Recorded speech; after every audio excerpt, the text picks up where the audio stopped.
Hello dear student, this is the next video for chapter history, the Mughal Empire.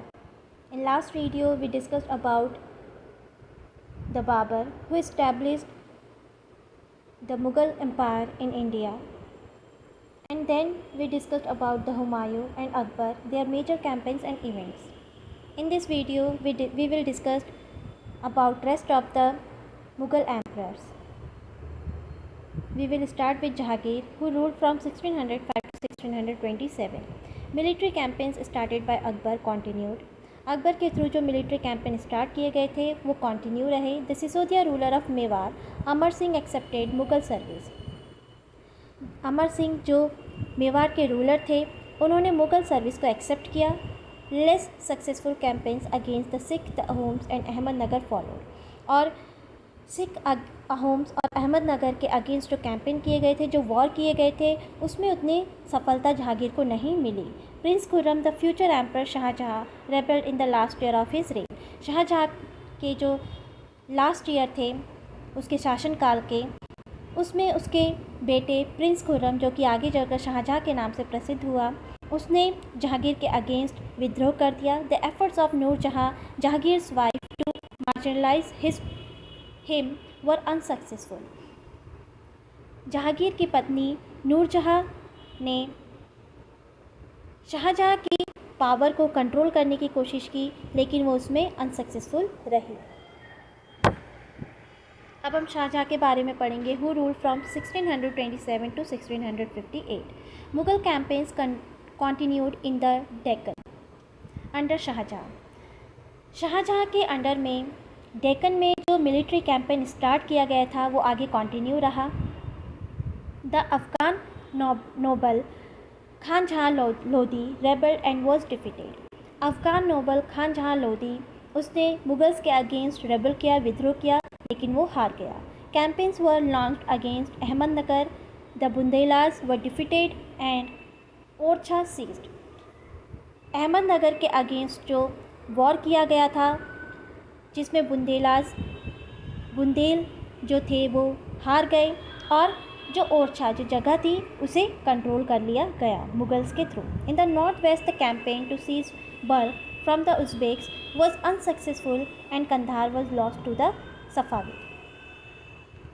उसके बाद the campaigns to seize Balkh from the Uzbeks से उनका area capture करने के लिए जो कैंपेन किया गया था वो अनसक्सेसफुल रहा, and Kandahar was lost to the Safavid, और कंधार सफाविद के हाथों में चला गया.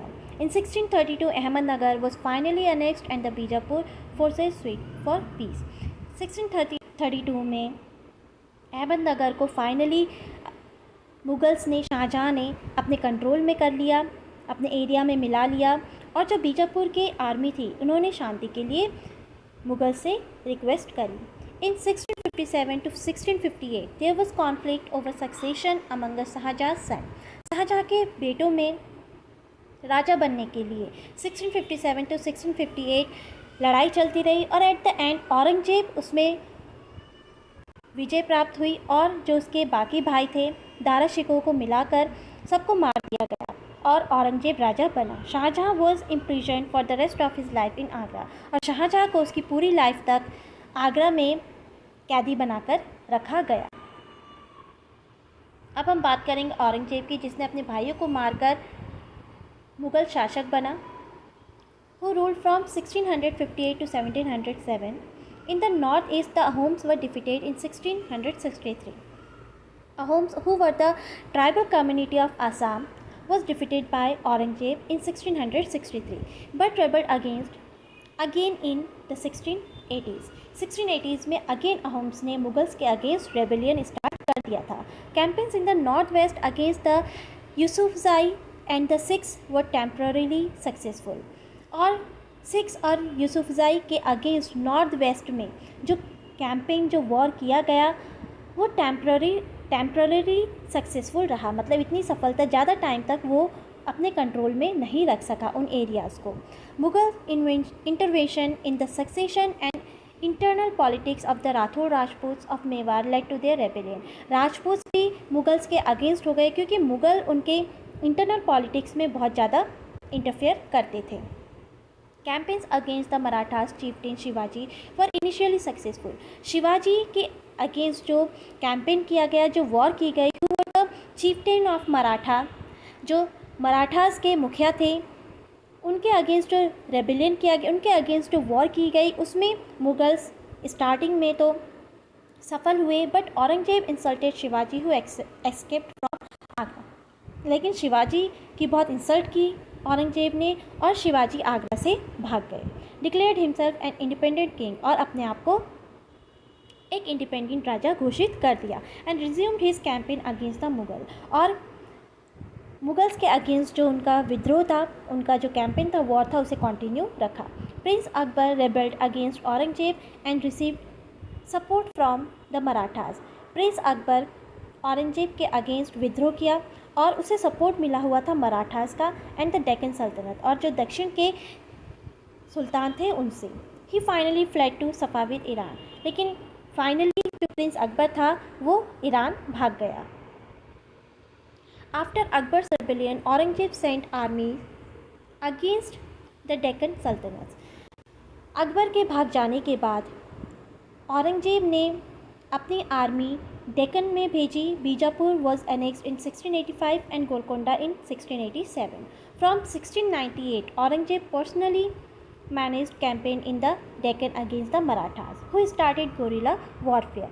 Aurangzeb also had to face the rebellion in North India of the Sikh. Aurangzeb को नॉर्थ इंडिया में जो सिख्स के रेबेलियन थे उनको भी फेस करना पड़ा, जाट्स और सतनामीज का, इन the north east of the Ahoms and in the Deccan of the Marathas. His death was followed by a succession conflict among his son.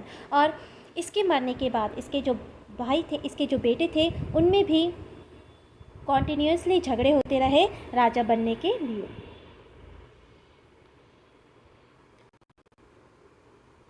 जैसे कि हमने पढ़ा कि कॉन्टीन्यूसली राजा बनने के लिए मुगल्स के जो बच्चे होते थे, मुगल एम्परर के जो बच्चे होते थे, वो आपस में क्या करते थे, झगड़ा करते थे। उसका एक कारण ये था, उसे हम पढ़ेंगे। The Mughals did not believe in the rule of primogeniture where the eldest son inherited his father's estate. Mughals जो थे वो प्राइमोजिनेचर, जिसके अकॉर्डिंग जो एल्डेस्ट सन होता है उसको राजा बनाया जाता है, इस चीज़ को फॉलो नहीं करते थे। Instead they followed the Mughal and Timurid custom of coparcenary inheritance और a division of inheritance amongst all the sons. इसके बदले वो मुगल्स और टिमूरिड जो कस्टम था, जिसे कह सकते हैं, जिसे एक टर्म दिया गया है कोपासेनरी, जिसका मतलब होता है कि जो भी इनहेरिटेंस है, मतलब जो भी एरिया है या जो भी जायदाद है, वो सभी भाइयों में बांट दी जाती थी। और यही कारण होता था कि जो भी बच्चे होते थे किसी मुग़ल राजा के, वो अपना हिस्सा लेने के बजाय सारा हिस्सा पाने की कोशिश करते थे, और इसीलिए वो आपस में झगड़ा करते थे। Follow the highlighted passage in table 1 and note the evidence for rebellion by Mughal princes. Which do you think is a fairer division of inheritance, primogeniture or copacenery? कोपासेनरी या प्राइमोजेनिचर जो कस्टम था, उसमें मुगल्स ने कोपासेनरी जो कस्टम था उसे accept किया, और यही कारण था कि जो मुगल्स के जो बच्चे होते थे वो आपस में झगड़ा करते रहते थे, पूरी जो उनका किंगडम था उसे कैप्चर करने के लिए। Mughal relations with other rulers. अब हम बात करेंगे कि मुगल्स के जो रिलेशंस थे वो अदर रूलर्स के साथ कैसे थे इंडिया में। Take a look at table 1 once again. You will notice that the Mughal rulers campaigned constantly against rulers who refused to accept their authority. हमने जब मुग़ल कैंपेन्स के बारे में पढ़ा था, डिफरेंट जो मुग़ल एम्परर हुए वो हमेशा किसी न किसी वॉर में कंटिन्यू बिज़ी रहते थे। उसका कारण ये था कि जो भी राजा उनकी अथॉरिटी को नहीं मानता था वो उसके अगेंस्ट कैंपेन लॉन्च कर देते थे। But as the Mughal became powerful, many other rulers also joined them voluntarily. लेकिन मुगल्स जैसे जैसे पावरफुल होते गए, कई राजाओं ने अपने आप ही मुगल्स की अथॉरिटी को एक्सेप्ट कर लिया। The Rajputs are a good example of this. उनमें से राजपूत एग्जाम्पल हैं जिन्होंने अपने आप मुगल्स की अथॉरिटी को एक्सेप्ट किया। Many of them married their daughters into Mughal families and received high position. बहुत से राजपूत्स ने अपनी राजकुमारियों की शादी मुगल से करवाई और उनके दरबार में हाई पोजीशन मिली। But many resisted as well. लेकिन कई राजपूत्स ने इस तरीके का जो कस्टम मुगल्स ने स्टार्ट किया था उसके अगेंस्ट हुए और उन्हें फॉलो नहीं किया।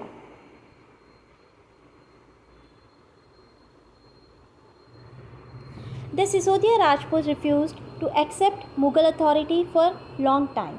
जैसे हम एग्जाम्पल ले सकते हैं सिसोदिया राजपूत का, जिन्होंने मुगल अथॉरिटी को बहुत लंबे टाइम तक एक्सेप्ट नहीं किया। Once defeated however they were honorably treated by the Mughals, given their lands watan back as assignment watan jagir. और बहुत लंबे टाइम बाद जब वो हारे मुगल से, तो मुगल्स ने उन्हें रेस्पेक्ट दी और जो उनका लैंड था, उनका जो एरिया था जिसे मुगल्स ने जीता था, उन्हें वापस उन्हीं को ही दे दिया वतन जागीर के नाम से। इसका मतलब ये था कि अब जो वो राजपूत्स थे वो मुगल्स के कंट्रोल में वहाँ पर वैसे ही राज कर सकते थे जैसे कि वो पहले करते थे। The careful balance between defeating but not humiliating their opponents enabled the Mughals to extend their influence over many kings and chieftains। और इस तरीके का जो इन्होंने प्रैक्टिस शुरू की थी कि जिस जगह को ये जीतेंगे उन्हें उन राजाओं को ह्यूमिलेट नहीं करेंगे, नीचा नहीं दिखाएंगे, और बल्कि उनके एरिया को उन्हीं के पास रहने देंगे और उन्हें मुगल्स के अंडर में काम करना होगा। इस तरीके की जो प्रैक्टिस शुरू की थी, प्रथा शुरू की थी, कई राजाओं को और चीफटेन्स को इस प्रैक्टिस ने इन्फ्लुएंस किया था। But it was difficult to keep this balance all the time. लेकिन इस तरीके का जो बैलेंस था मुगल्स और राजपूत्स के बीच में, वो लंबे टाइम तक वैसे ही बनाए रखना मुश्किल था। और जैसे कि हमने आगे देखा भी है कि औरंगजेब ने इसके बाद राजपूत्स के अगेंस्ट, सिख्स के अगेंस्ट, जो अहम्स ट्राइबल कम्युनिटी थी उसके अगेंस्ट, कईयों के अगेंस्ट उसने वॉर स्टार्ट की थी। अब हम बात करेंगे एडमिनिस्ट्रेटिव सिस्टम की। किस तरीके से इतना बड़ा एम्पायर जो कॉन्टीन्यूसली वॉर के थ्रू, जो मुग़ल एम्परर थे, मुग़ल राजा थे, इतने अपने एरिया को एक्सटेंड किया था, अब उसे कंट्रोल वो किस तरीके से करते थे, किस तरीके से वहाँ पर रूल करते थे। इसके लिए उन्होंने एक सिस्टम इंट्रोड्यूस किया जिसे मनसबदार कहा जाता था। As the empire extended to encompass different region, the Mughals recruited diverse body of people from a small nucleus of Turkish nobles. They expanded to include Iranians, Indian Muslims, Afghans, Rajputs, Marathas and other groups. इतना बड़ा जो empire extend होता जा रहा था Mughals का, उसे वहाँ पर अच्छे से चलाने के लिए कई बॉडीज़ का मतलब कई लोगों को रिक्रूट किया गया, मतलब अपॉइंट किया गया। जैसे कि इनके जो आर्मी थी या इनका जो दरबार में जो लोग थे उसमें टर्किश थे, और आगे जाकर ईरानियंस भी हुए, इंडियन मुस्लिम्स भी हुए, अफ़गान्स भी हुए, राजपूत और मराठास भी हुए। Those who join Mughal service were enrolled as mansabdar. जो मुगल्स की सर्विस को मानता था, एक्सेप्ट करता था, उन्हें मनसबदार कहा जाता था। अब मनसबदार का क्या मतलब होता है? The term mansabdar refers to an individual who holds a mansab meaning a position और रैंक। मनसबदार का मतलब होता है कोई भी एक इंडिविजुअल, कोई भी एक इंसान जिसे मनसब दिया जाता था। और मनसब का मतलब क्या होता था? पोजीशन या रैंक। दरबार में किसी भी पोजीशन में जब एक इंसान को अपॉइंट किया जाता था तो उसे मनसब कहा जाता था, और उस पोजीशन को एक्सेप्ट करने वाले को मनसबदार कहा जाता था। It was a grading system use by Mughals to fix. जो मनसब होता था वो एक ग्रेडिंग सिस्टम होता था जिसमें इंक्लूड होता था रैंक, पोजीशन, सैलरी और मिलिट्री रिस्पॉन्सिबिलिटी। जो भी मनसबदार होता था उसे उसके रैंक के अकॉर्डिंग, जितना हाई रैंक दिया जाता था उसी के अकॉर्डिंग उसकी सैलरी फिक्स होती थी और उसी के अकॉर्डिंग उसे मिलिट्री रिस्पॉन्सिबिलिटी भी दी जाती थी। Rank and salary were determined by a numerical value called ज़ात। जो सैलरी होती थी उसे ज़ात कहते थे। द हायर द ज़ात the more prestigious was the nobles position in court and the larger his salary. जितनी ज़्यादा ज़ात जो कि एक रैंक होती थी, जितनी ज़्यादा वो होती थी उतनी ही ज़्यादा उसकी सैलरी और दरबार में उसकी प्रेस्टीज होती थी। The mansabdar's military responsibilities required him to maintain a specific number of sawar और कैवलरी मैन। अब मनसबदार की क्या रिस्पॉन्सिबिलिटी होती थी कि उसे एक स्पेसिफिक नंबर जितना उसे दिया जाता था उस नंबर में उसे सवार रिक्रूट करने होते थे, अपॉइंट करने होते थे। सवार का मतलब होता है कैवलरी मैन और कैवलरी मैन का मतलब होता है जो घुड़सवार होते हैं, उन्हें सवार कहा जाता था। तो मनसबदार को एक फिक्स्ड नंबर दिया जाता था कि इतने ही नंबर उसे अपने पास सवार रखने पड़ेंगे, मतलब घुड़सवार रखने होंगे। The mansabdar brought his cavalry man for review, got them registered, their horses branded and then received money to pay them as salary। Mansabdar in cavalry man को रखता था, got them registered उन्हें रजिस्टर्ड करवाता था और जो हॉर्स होते थे, जो घोड़े होते थे उन्हें ब्रांड करवाता था, उनकी पहचान बनवाता था एंड देन रिसीव मनी, उसके बाद उसे पैसा दिया जाता था to pay them as salary, ताकि वो इन कैवलरी मैन, इन सवार को सैलरी दे सके। Mansabdar receive their salary as revenue assignment called jagir. Mansabdar को जो सैलरी मिलती थी वो उसे रेवेन्यू के रूप में मिलती थी जो कि जागीर से कलेक्ट की जाती थी। जागीर एक तरीके की इक्ता सिस्टम जो हमने पढ़ा था उस तरीके का था। उसमें मुक्ति होता था जो अपने एरिया से, जिसे इक्ता कहा जाता था, वहाँ से रेवेन्यू कलेक्ट करता था। Most mansabdar did not actually reside in और एडमिनिस्टर देयर जागीर। जिस तरीके से मुक्ति अपने ही एरिया में, अपने इक्ता में वहाँ पर एडमिनिस्टर करता था, लुक आफ्टर करता था उस एरिया को और वहाँ से वहीं पर रहता था और वहीं से रेवेन्यू कलेक्ट करता था। लेकिन जो ये मनसबदार होते थे ये ऐसे नहीं थे, वो उस जगह पर नहीं रहते थे। They only had right to the revenue of their assignment which was collected for them by their servants. यहाँ से सिर्फ उन्हें राइट्स थे कि वो रेवेन्यू कलेक्ट करें और ये रेवेन्यू उन मनसबदार के सर्वेंट्स कलेक्ट करते थे। While the mansabdar themselves served in some other parts of the country. जबकि जो मनसबदार होते थे वो कंट्री के किसी और पार्ट में रहते थे और उसी जगह को लुक आफ्टर करते थे। In Akbar's reign these jagirs were carefully assessed so that their revenue were roughly equal to the salary of the mansabdar. Akbar के टाइम पर ये जो जागीर सिस्टम था इसे बहुत केयरफुली लुक आफ्टर किया जाता था। By Aurangzeb's reign this was no longer the case and the actual revenue collected was often less than the granted sum. और लेकिन औरंगजेब के टाइम पर इसमें बहुत सारी डिफरेंसेस देखने को मिलते हैं, जैसे कि एक्चुअल रेवेन्यू जो होता था collected was often less than the granted sum, जो पहले से डिसाइड कर लिया जाता था उससे बहुत डिफरेंट होता था। There was also a huge increase in the number of mansabdar. इस टाइम पर मनसबदार भी बहुत ज़्यादा बढ़ गए थे, which mean a long wait before they received a jagir. और इसी वजह से जो जागीर मिलती थी वो उन्हें बहुत टाइम बाद मिलती थी। These and other factors created a shortage in the number of jagirs. और इस वजह से जागीर्स की भी जो क्वांटिटी थी वो कम हो गई थी। As a result many jagirdar try to extracted as much revenue as possible while they had a jagir. और इसी वजह से जब किसी जागीरदार को जागीर दी जाती थी, जागीर मतलब एरिया दिया जाता था, वो उससे ज़्यादा रेवेन्यू निकालना चाहता था, ताकि क्योंकि कोई टाइम नहीं होता था कि कब उससे वो जागीर ले ली जाएगी। Aurangzeb was unable to control this developments in the last year of his reign and the peasantry therefore suffered tremendously. Aurangzeb इस तरीके के सिस्टम को अपने टाइम पर कंट्रोल करने में अनेबल रहा, कंट्रोल नहीं कर सका और इसी वजह से जो बैड इफेक्ट देखने को मिले वो पीसेंट्री को देखने पड़े और बहुत ज़्यादा उन्हें सफ़र करना पड़ा। पीसेंट्री मतलब होता है किसान, जिनसे रेवेन्यू कलेक्ट किया जाता था।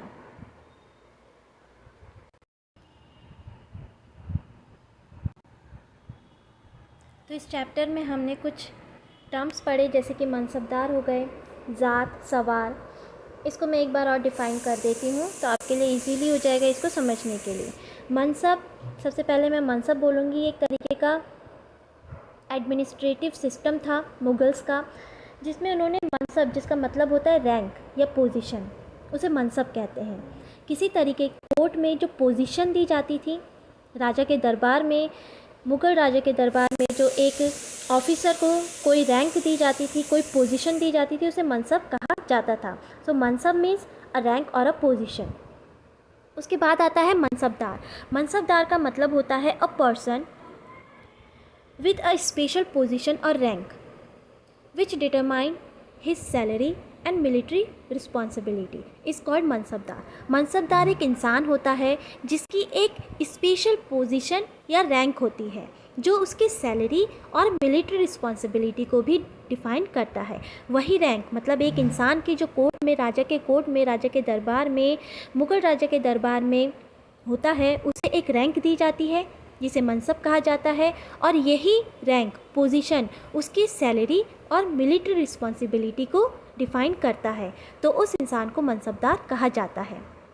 I will repeat it again so you can note it down. A mansabdar means a person with a special position or rank which determine his salary and the military responsibility.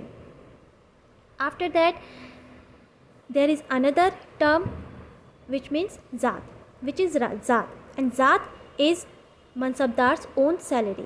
ज़ात क्या होती थी? मनसबदार की जो salary होती थी उसे ज़ात कहा जाता था।